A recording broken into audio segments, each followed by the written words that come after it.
میخوای کسب و کار آنلاین راه بندازی اما نمیدونی از کجا مجوز بگیری. طبق ماده 87 قانون نظام صنفی برای راه اندازی کسب و کارهای مجازی باید از اتحادیه کسب و کارهای مجازی حتما مجوز اخذ کنید. اگر مجوز سنتی داری برای سایت نیاز به مجوز دوم نداری.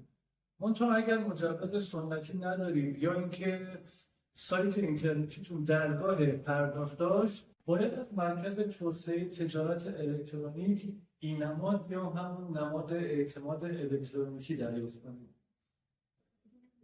کسب و کارتون نیاز به مجوز داره یا نه برید به سایت g4b.ir چون همه چیز شفاف گفته بهتون. سه نوع مجوز داریم: صنفی، خانگی و سایر مجوزها.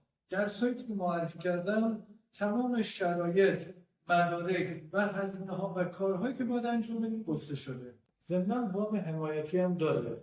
شروع کن قانونی و مطمئن.